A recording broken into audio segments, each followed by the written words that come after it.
Hey, I'm Alex. And I'm Harley. This is Should You Need Us, your cosmic invitation to the absurd, the obscure, and the astonishingly weird. Let the oddities begin. Well, we are back for episode 7. Back for episode 7. Happy 1 month of Should You Need Us. God, yes, cheers. I already took a sip before we cheers, but Yeah, it's okay. it's okay. And cheers to my first buzzball. Yeah, cheers to Harley's first buzzball. We're here with a signature cocktail for this evening. The Simply Buzzball Blue Raz Lemonade. Ooh. That's what I'm calling it. I'm sure you can imagine what that involves. It's simply lemonade. Don't forget to mention the signature straw. Oh, yes. The signature straw is the blue raz portion of the beverage, which is the blue raspberry sour straws. Yes, so good. You really, maybe you should quit your day job and start bartending. I mean, I've considered it. Mm-hmm. I'd go to you. That's not a joke. I've considered it. But yeah, it's basically the same thing I do, just with drinks instead of hair. Yeah, or you could do both. I kind of do sometimes. We have a signature cocktail. Yeah, one time I went and you guys were serving cocktails. I like that. I like when my nail places serve me drinks and when hair places serve me drinks. It's I luxury, just like baby. Serve drinks. That is service. That's what I'm talking about. I'm here to give the best service Mm-hmm. And the most high quality beverages in town. love it. Yeah, everyone knows that the blue chill limeade is the best buzzball flavor. Well, I think just, in my opinion, blue is just the best flavor in general. Yep, blue drink. I'm a blue drink babe. Mm-hmm. Blue, and like blue candies, like blue, just anything blue. The body yearns better. for blue raspberry. Yeah. And like raspberry is one of my favorite artificial flavors Mm-hmm. as far as like artificial like flavors go. And then you add blue to it, it just makes it more fun. Did you know, Harley, that America invented the raspberry? Invented the raspberry? Yeah. Or the blue raspberry? Well, that too, but I'm pretty fucking sure that raspberries were invented in America. So I'm so curious. How? What? Hold on. Please hold. What? Where? Why? Okay. I'm lying. They were not invented in America, obviously. But there was a lot of European domestication of the raspberry and modern variants. So what I'm trying to say is that we GMO'd the berry, which is kind of true. Did you know that when you eat a banana Laffy Taffy, that's actually the original taste of bananas. But bananas have gone extinct and been evolved so many times. The bananas we taste right now are not the actual a first banana taste. There is no way. That is such an artificial. I don't know. My mom told me. Sweet banana. Okay, well, if it's coming from the Library of Erin, I don't know about that information. She's a teacher. That's true. Special ed teacher. Teachers know everything. Yeah, someone did create more types of raspberries. Luther Burbank was a significant figure in developing the commercial varieties of raspberries that we see today. Thanks, Burbank. I'm I knew I heard something about raspberries being made better. I mean, we've done that to everything, to corn. We've fucked up bananas big time from what I'm hearing. Yes. Mm-hmm. I would much rather have them taste like a Laffy Taffy. I don't like Laffy Taffy. Bananas don't really taste like anything, though. I don't know. maybe it's the texture that I love about them, but smack some peanut butter on that thing and I'm all about it. Because you like the peanut butter. Yeah. So put peanut butter on anything. You put peanut butter on celery, Oh, I don't like celery. But if you put peanut butter on it, no, that's one thing. That is one thing I can't do. I love some peanut butter and carrots. You're joking. Not at all.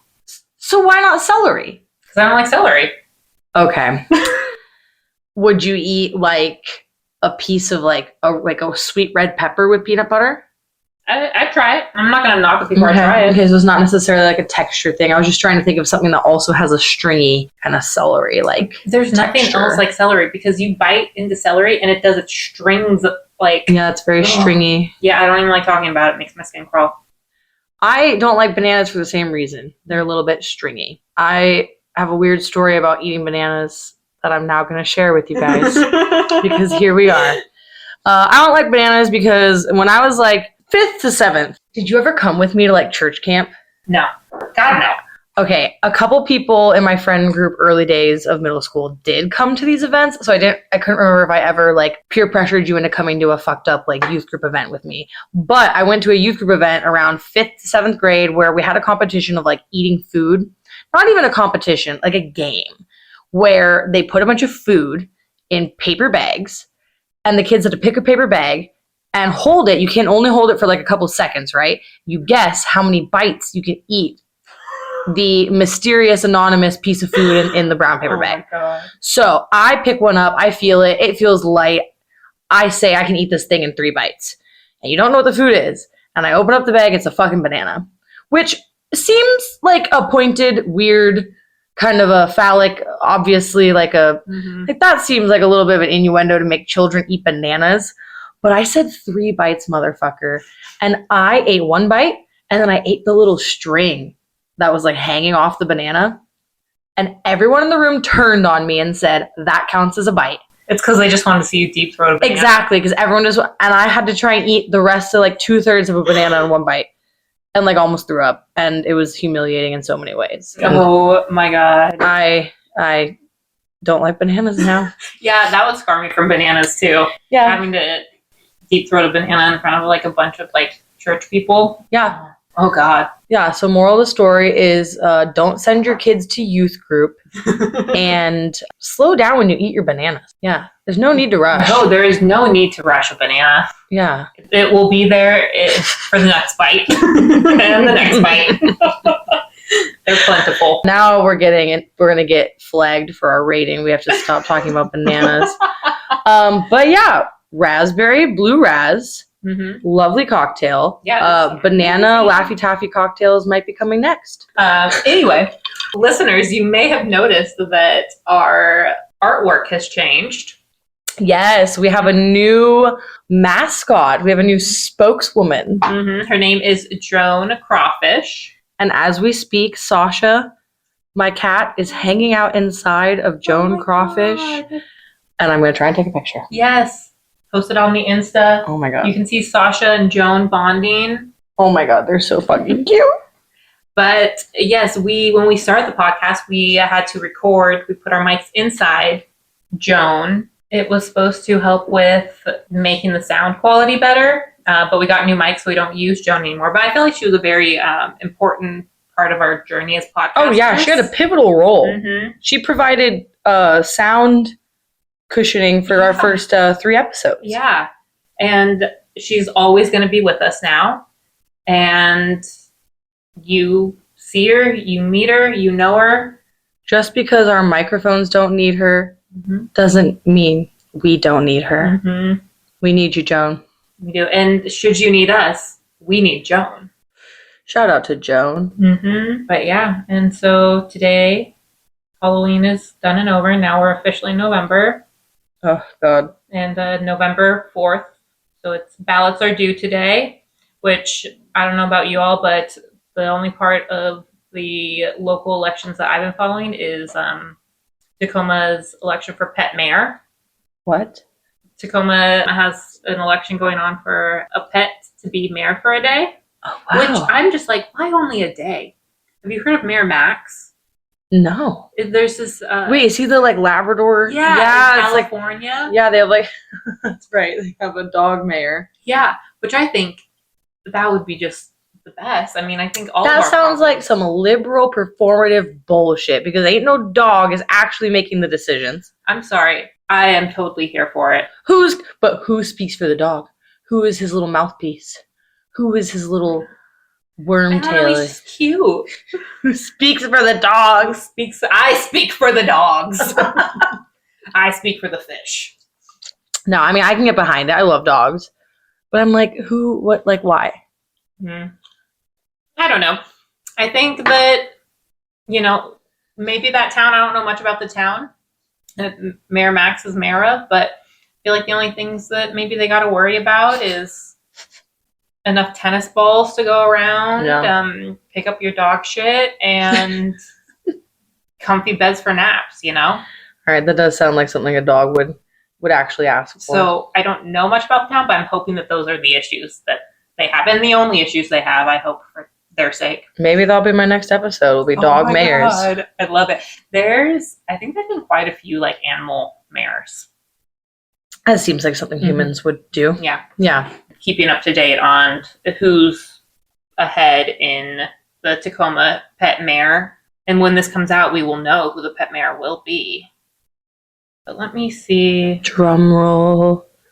Wow, when I just like type in pet mayor on Google, the first thing that comes up is pet mayor goldfish. I'm gonna look at that later. Save. How does a fish be a mayor? That's silly. Yeah, now that is just plain silly. They only got a 4-second memory.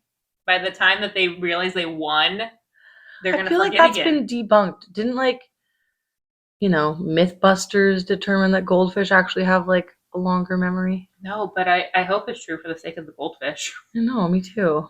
Okay, so we have Gold. So right now Cooper is in the lead. He looks like an old beagle, and then Nacho's second, which is an orange cat, and third, which is who I would have voted for, but I'm not in Tacoma anymore. But it's Jar Jar Pig. It's a guinea pig. Okay, yeah, for sure. Why is it Jar Jar Pig? Just his name alone. Why is he not in first place? And they have little bios about him. It's so fucking cute. I want to see pictures. So this is Jar Jar Pig. And it says, long, long time ago, Jar Jar was wandering the galaxy by nothing, looking for a home. He joined our Star Wars loving family and the Jedi Order. He spends his days either sleeping, weeking for treats, or accidentally saving queens. Like, why would you not want Jar Jar to be mayor for a day? Accidentally saving queens? Yeah, I don't know. Well, okay. But I want to know more. Yeah, I have questions. I'm intrigued. So maybe, I don't know. The poll's close. We love a queen in this house. So if Jar Jar is saving them, he sounds like an ally. Yep. And here's Cooper. Cooper's probably gonna win. Jar Jar only has like 300 votes, and Cooper has over 3,000. So I don't think Jar Jar has a chance. Oh man. And Cooper is he's an old guy who likes to go paddle boarding and glamping. He's just a typical Pacific Northwesterner. Yeah, that sounds about right. Mm-hmm. Let's see what he looks like. It's copper. Oh, copper. My bad. He's also kind of copper colored. Yeah, I should have put 2 and 2 together. He's cute. And then this is Nacho. He looks like a mayor, if I'm being honest. He looks more mayorly than Jar Jar, unfortunately. Jar Jar looks like he might be a little trouble. There's Nacho. Okay. Oh, Nacho's cute. Does he have no tail? Oh, yeah. Well, okay, so his nickname is Bunny Butt. So that is cute. Mm-hmm. All right, I vote for Nacho. Yeah. Just because he is a cat and he is a disabled, older orange cat, and those are some of my favorites. Valid. Very valid.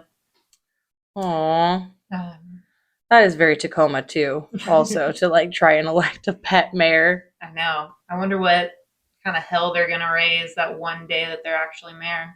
Yeah, as long as they're not, feeding copper Manhattans, letting him perform for a bunch of people. Our last episode was about the Tacoma and their not great track record with animals. As long as they stay safe and well taken care of, I'm for it. I think Tacoma's grown a lot in the sense of animals.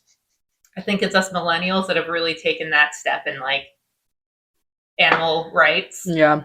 So I don't think we'll have any more monkeys that smoke cigars or bears drinking Manhattans. Oh, Tacoma. Oh, Tacoma. So our story today, on that note, my sources are it was a History's Mystery episode, a All That's Interesting article, a BBC article, Magicians Magazine, and a blog called Respect, Rebel, Revolt. Ooh. Mm-hmm. So deny, defund, depose. something like that. Anyway, so this is a story of Jasper Masculine. Have you ever heard of him? No. Masculine? Masculine? Never. So he came from 3 generations of magicians. His grandfather, John Neville Masculine, founded the Masculine Magic Empire in 1865. That was a very soothing sentence. Thank you. And he also really liked inventions. So Neville was also known to invent cool things. He was the one who started the levitation trick, and he also... What? He started it? Yeah, that's what one of the articles claimed. Like Okay. Yeah. Or he got to it before anyone else did and said that this is mine now. Wow. Mm-hmm. All right. Yeah, and so he had a family theater at St. George Hall in Piccadilly, London. Oh God, I need to look up all these names and how to say them beforehand. Could be Piccadilly, London. If you're from the area, I like Piccadilly. let me know. Piccadilly. You can call me out. But anyway, his theater was the home of mysteries.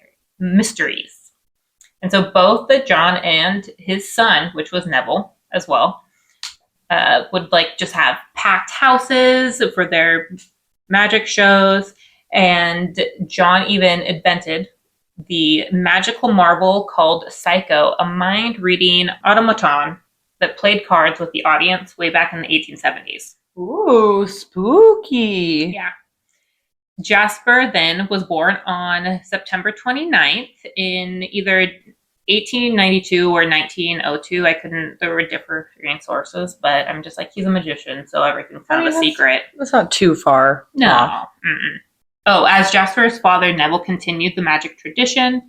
Jasper just watched his father perform, and then his father started to teach him how to perform. And Jasper's first stage debut was at the age of 9, and Jasper even ended up leaving school early to pursue his own career in magic. Okay, born magician. Mm-hmm. And he was determined to make a name for himself. He was described as someone who just loved the attention of an audience, and he was really good with illusion tricks. Too bad we don't know his actual birthday and we can't find his chart. Oh, that'd be cool. So yeah, he was just known as Britain's superstar illusionist. Posters dubbed him England's greatest illusionist. And people described him as being sort of a dandy. He had like a pencil mustache. I made us a dandy beverage tonight. Yes. Oh, how fitting. So his most famous trick was when he appears to swallow a dozen razor blades. Oh my and God. He would always end the trick with the line, "Awfully nice when they're fresh, you know." What I don't know if that's how he said it. But I'm going to pretend it was exactly like that. awfully nice when they're fresh, you know. But then, unfortunately, in 1924, Jasper's dad died, and then his older brother took over the business, but Jasper was still like the main performer.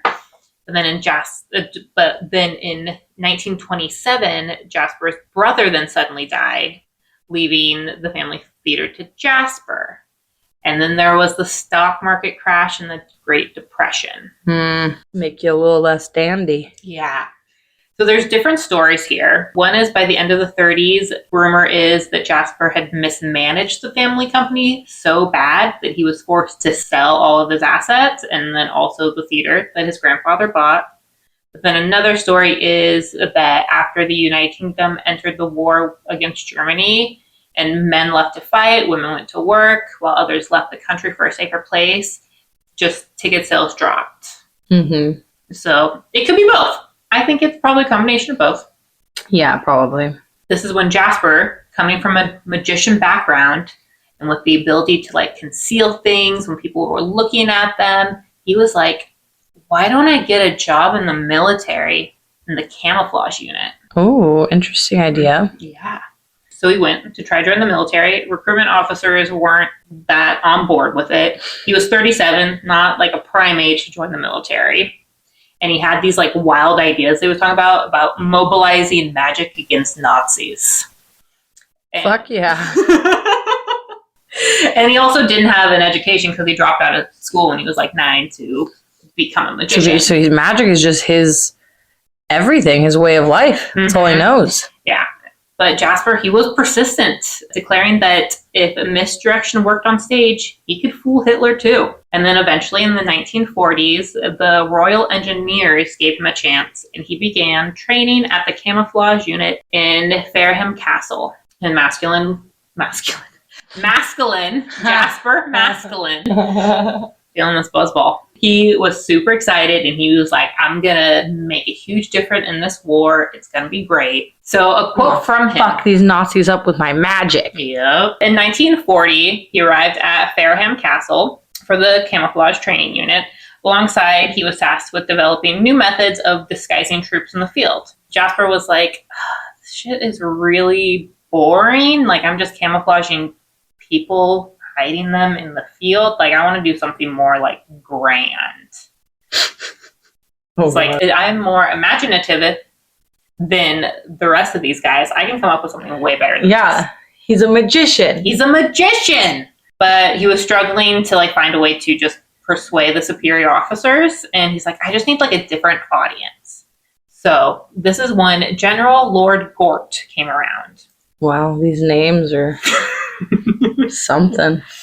So, what Jasper did is when this General Lord Gort came around, he decided to conceal a machine gun bunker so convincingly that General Lord Gort stood right on top of it.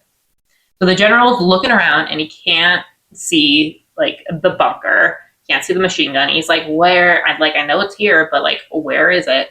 And then a broomstick handle that was being used as a decoy machine gun poked his leg. And then right then and there, he was like, you know what, Jasper? You're headed to Africa. This is great. I love it.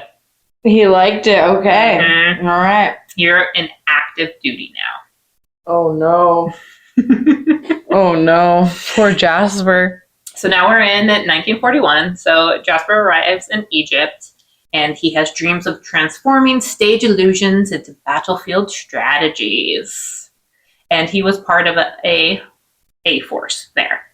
And this force was crafting, like, an array of gadgets and disguises to help prisoners of war escape enemy camps. And the devices that he dreamt of were combs, like, containing saw blades for cutting through barred windows, maps concealed on the backs of playing cards and book, cricket bat, packed with, like, tools. So he's just made a bunch of, like, gag joke props, but they're, like, helpful to the military. This is crazy. This is real? Yes. Wow. That stuff wasn't the grand stuff that Jasper was wanting to do. And it wasn't really the grand stuff that then the superior officers there were really looking for. So they were like, you know what? You're just going to entertain the troops now. And so... We got a fast downgrade. Yeah. Fast demotion. Jasper was like, yeah, I mean, I can't do that, but I also want my own special ops team. Wow. Bold. Yeah. Bold man. But that actually worked because the troops were just so, like, depressed and tired that they really were like, we need someone to entertain them and kind of just make them laugh, give them a good time. Like, that's a valid So they're like, okay, yeah. use of his skills. Mm-hmm. So like, okay, we'll give you a special ops team. This special ops team... No. What is it? It's called Magic Gang. Oh no, I knew it was going to be bad. I didn't know it was going to be that bad. Oh no. So he actually got to interview 400 men for his gang. And 400 men? Yeah. I mean, if you were in the military in, like, active duty and someone was like, I'm making a special op magic gang, you want to join? I'd be like, oh, I'm interested. I would 100% be Yeah. joining. Okay, that makes sense that 400 people tried to join. But he only picked, like, the sneakiest of guys. And so I'm just imagining, like, a room of, like, cartoon villains, like, sneaking around, like, doing, like, the little this motion, like, yeah, oh my gosh. Yeah, dude, like, very, like, Pink Panther shit. Yep. Okay, that's how you pass the time. Yeah. So only 14 of those men made the cut. Wow. And the gang allegedly included an electrician, a cartoonist, a chemist, a stage screenery maker, Oh, yes. an architect, and a picture restorer. everything you need for a good magic trick. Yeah. So it was called the Magic Gang, but it was also known by the Crazy Gang by other people. Probably the, 300 plus men that didn't get into it. They're like, oh, you guys are the Crazy Gang now. Fucking jealous bitches because they weren't magical enough to join the Magic Gang. Mm-hmm. Go back to just being plain old murderers, you fucking losers. They actually started off pretty strong, this Magic Gang. Okay. They had a goal of hiding an army tank. They found the perfect mix of elements to hide a tank. As a base, they used spoiled Worcestershire sauce. And then they balance it out with flour to give it a thicker consistency to get the proper pigment. They also used camel manure, and they covered a tank in that. Oh my God. And if you think so, they're in Egypt right now. So the terrain is very brown, deserty. It's not a lush green forest. So they disguised it well enough. Yeah, they disguised a whole tank in camel manure. Oh, and Worcestershire sauce. Spoiled. Very important detail. Nice and chunky. Yep.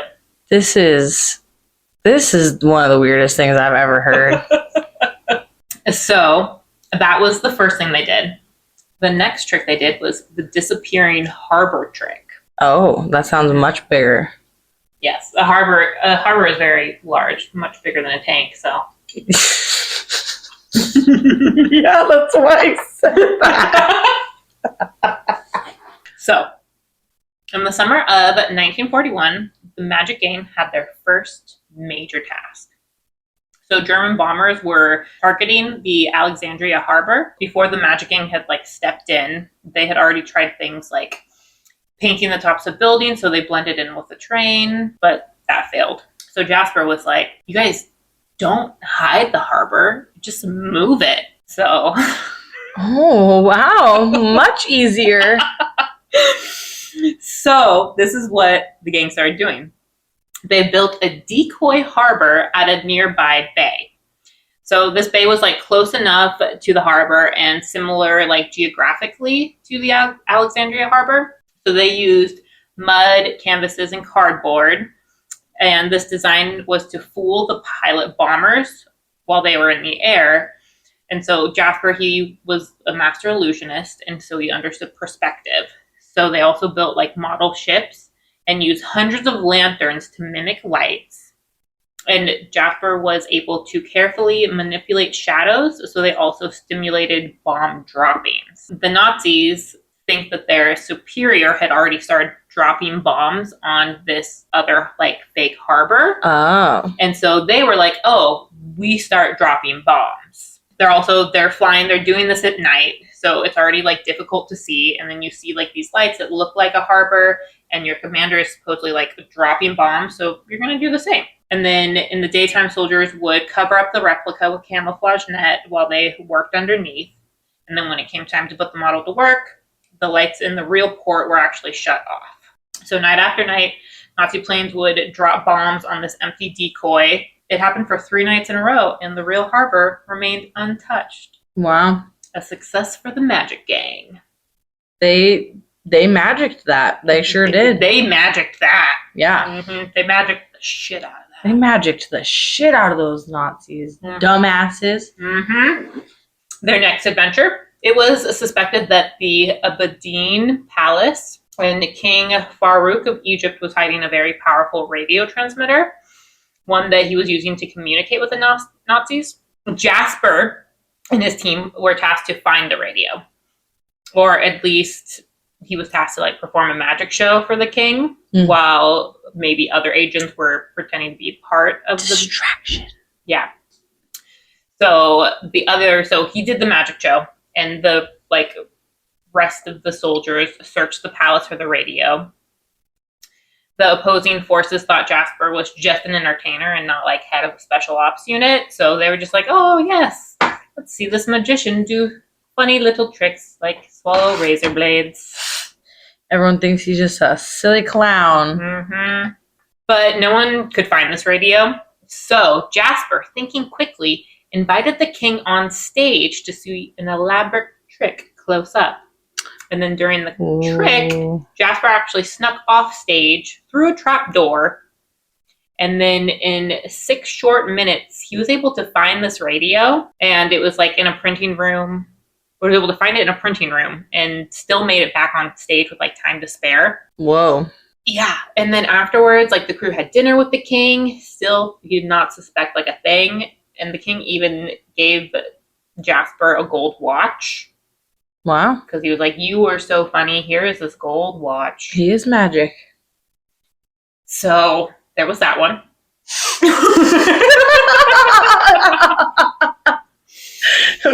Number 3 for the magicians. Yeah, they're doing good. Wow.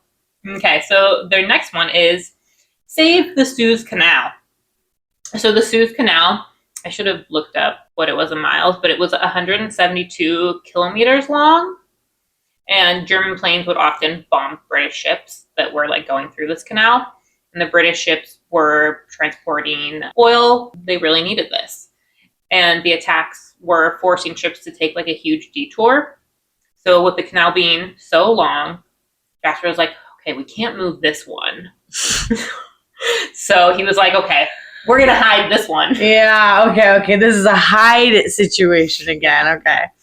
So he got over 21 searchlights that he fitted with like a rotating, what Jasper calls magic mirror. Okay. And it had like what he also called was whirly spray attachments. And he created like a blinding ocean of strobe light effects that disoriented incoming Nazi pilots. And it turned the canal into like a glowing mirage. Wow. So he did that. Wow. Mhm. Okay, so we got lights, we got smoke and mirrors. Mm-hmm. Magic. So the next is Project Sunshield. As you can imagine, like probably camouflaging in the desert isn't the easiest thing to do. So he had to make a deadly armor truck look like a supply truck. Okay. But they did not That doesn't sound that hard. I think he's done harder things at this point. Yeah, but they ran out of expired Worcestershire sauce. Their fucking best. Their best paint. Oh no. So he was like, okay, What are we gonna do? and there's not enough camel dung. Like, Oh no, they used it all up all the tanks. Mhm. Oh no. So here comes Sunshield. So it is described as being 2 simple framework shields that fit over tanks, complete with a clever lever system that lift, and then the tank can like emerge and go back like when needed, kind of like a butterfly coming into like a cocoon. What? Yeah. So, and also to Is there imagery of what this yes, looks so like? I will. Okay. Yeah, so I will show you. This is crazy. Yeah, there are sounding. photos of this, and it will be on the Instagram. There are photos of the Sunshield. There's a photo of the strobe light canal thing. Okay. We got photos. But, Pixar, it didn't happen. yeah, Pixar, it didn't happen. Anyway, so This is crazy sounding. yeah, and you know, like tanks have different wheels than like supply trucks do. So they attached chains behind the tanks to then, as like the tanks would roll, because they were disguised as supply trucks, and so the tanks would like roll out, and the chains in the back would take away the tank tracks and make it look more maybe like tire tracks. tracks. Wow. Clever. So they did this for 400 tanks. Wow. Mm-hmm. And As many people as auditioned to be in the magic yeah, gang. that's very true. 400 must be his lucky number. You know what? He's got something on his side. Yeah. And so like Italian Lady planes luck. flew over the tanks while they were trying to look for tanks, and they're like, those aren't tanks, those are just trucks. Like, we don't want to blow up their supplies. And as we all know, Nazis are really dumb. Yep. So, yeah, and Jasper claims that his invention was so effective that even people on the ground could not tell that there were tanks under the cocoon. The cocoon. Cocoon. So now we're at the grand finale of the Magic Game. So now we're in That sounds ominous. No, it's not. By this time, Jasper had created multiple full-scale illusions in the Magic Gang. So this is in 1942, and the Nazis had already claimed most of North Africa except Egypt, which is where the Magic Gang was stationed. So they had heard that there was an attack coming from the infamous Desert Fox. He was a very infamous Nazi. Okay. Yeah.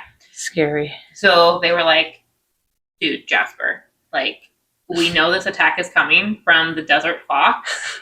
You gotta help us with magic somehow, man. Because all we got is Egypt. We gotta protect it, and we gotta take back the rest of North Africa. So Jasper was like, don't worry, I got you, man. I'm gonna trick the Germans and the Italians into expecting a battle from the south, while the real attack is gonna come from us up north. Jasper and his Magic Gang, 2,000 dummy tanks out of canvas and plywood. They made fake water pipelines and railway lines. They produced false radio signals and construction zone sounds, and then made pyrotechnics to simulate war activity. All right, so another fake them out. He did all of this down in south.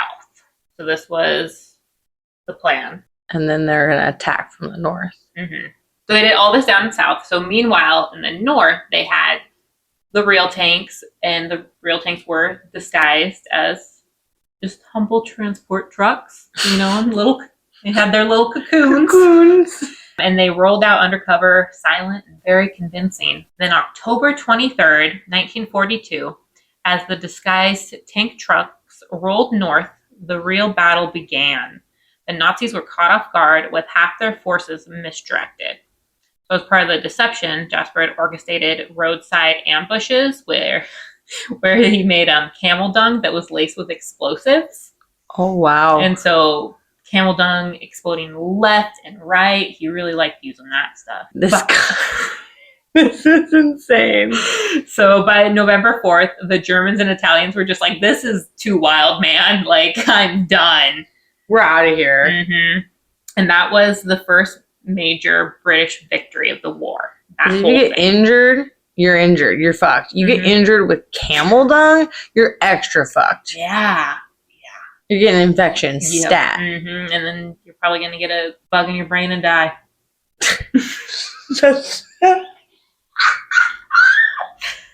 Camel dung, there's bugs in there. I wish everyone could have seen the way Harley's face looked when she said that.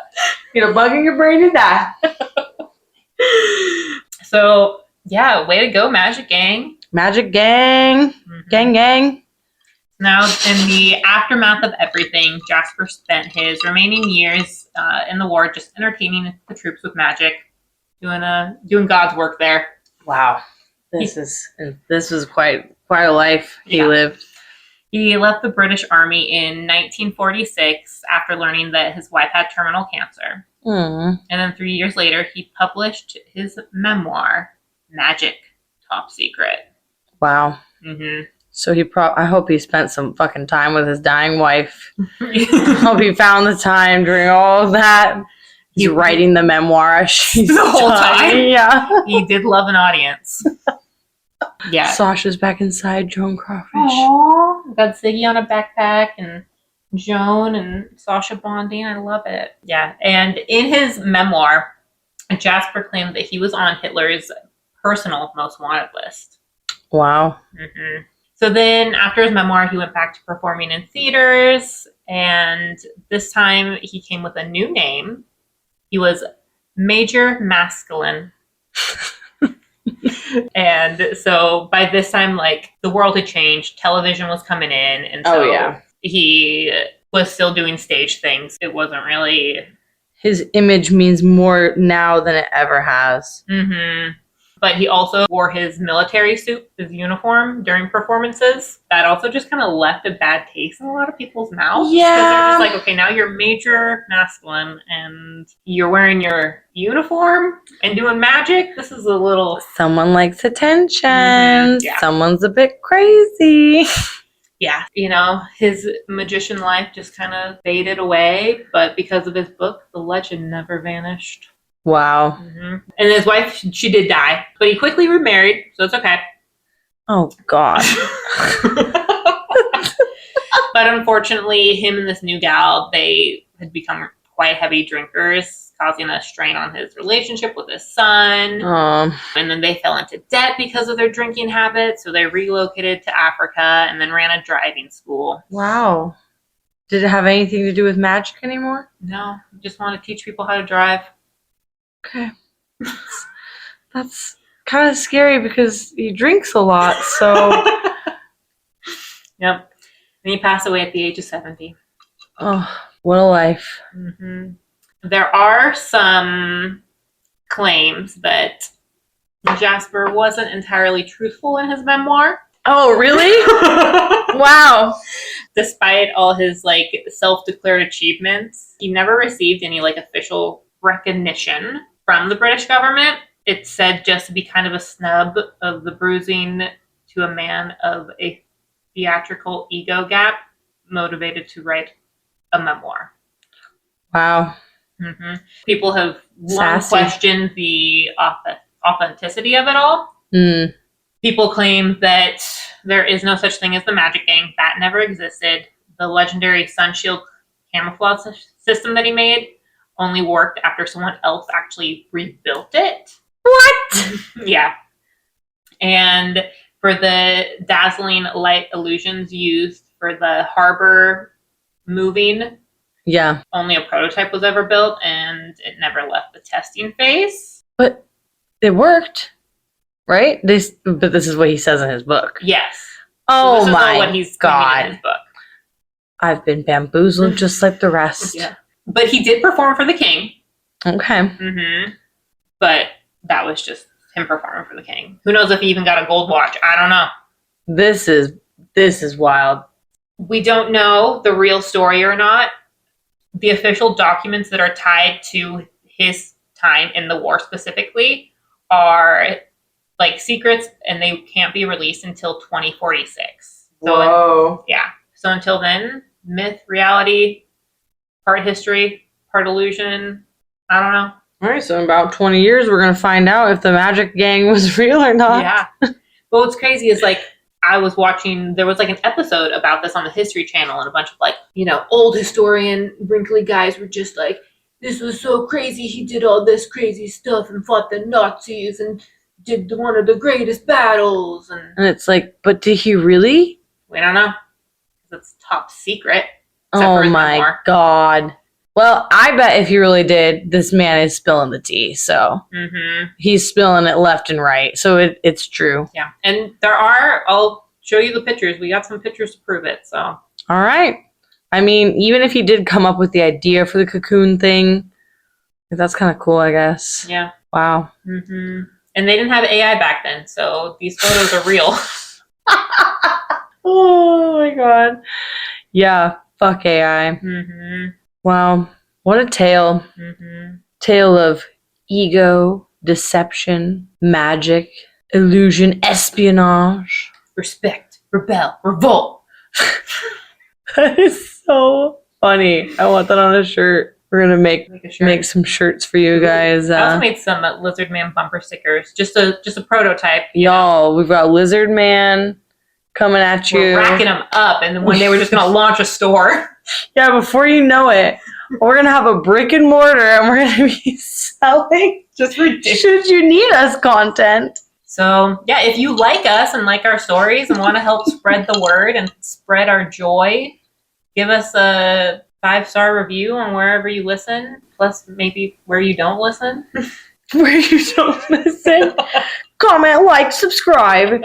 Oh, and I also want to say, if I know last month we were doing a lot of ghosty things. If anyone has a ghost story that they want to send us, totally do that. And that's right. We would be open to having some guests. I was going to say I'm just going to read your story, but we could do guests. Oh, or that.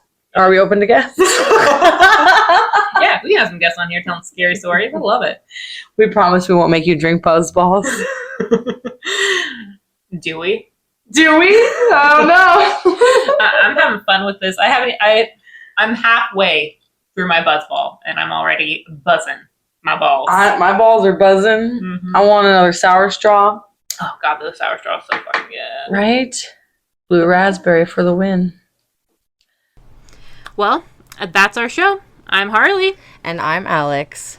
And don't forget to read the signs, dodge the curses, question everything, and laugh loud. And remember, should you need us, we'll be here.